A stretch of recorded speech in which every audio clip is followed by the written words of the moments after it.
on Reformation. With regard to these two friends of ours, we must proceed along different lines. The faults of the one are to be corrected, the others are to be crushed out. I shall take every liberty, for I do not love this one if I am unwilling to hurt his feelings.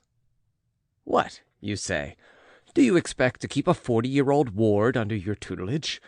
Consider his age, how hardened it is now, and past handling. Such a man cannot be reshaped, only young minds are molded. I do not know whether I shall make progress, but I should prefer to lack success rather than to lack faith. You need not despair of curing sick men, even when the disease is chronic, if only you hold out against excess, and force them to do and submit to many things against their will. As regards our other friend, I am not sufficiently confident either, except for the fact that he still has a sense of shame enough to blush for his sins. This modesty should be fostered. So long as it endures in his soul, there is some room for hope. But as for this veteran of yours, I think we should deal more carefully with him, that he may not become desperate about himself. There is no better time to approach him than now, when he has an interval of rest and seems like one who has corrected his faults. Others have been cheated by this interval of virtue on his part, but he does not cheat me. I feel sure that these faults will return, as it were, with compound interest, for just now I am certain they are in abeyance but not absent.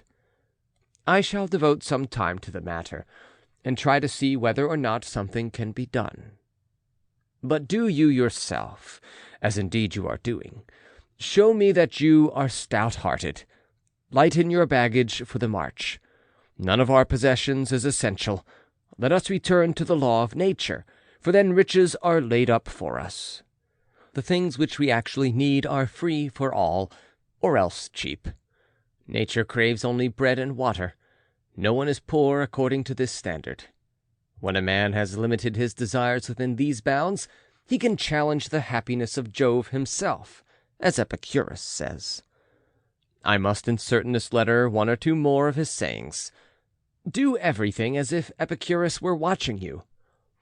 There is no real doubt that it is good for one to have appointed a guardian over oneself, and to have someone whom you may look up to, someone whom you may regard as a witness of your thoughts.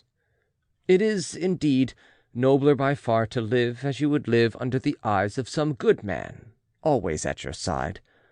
But nevertheless, I am content if you only act, in whatever you do, as you would act if anyone at all were looking on, because solitude prompts us to all kinds of evil. And when you have progressed so far that you have also respect for yourself, you may send away your attendant, but until then, set as a guard over yourself the authority of some man, whether your choice be the great Cato or Scipio or Laelius, or any man in whose presence even abandoned wretches would check their bad impulses. Meantime, you are engaged in making of yourself the sort of person in whose company you would not dare to sin. When this aim has been accomplished, and you begin to hold yourself in some esteem, I shall gradually allow you to do what Epicurus in another passage suggests. The time when you should most of all withdraw into yourself is when you are forced to be in a crowd. You ought to make yourself of a different stamp from the multitude.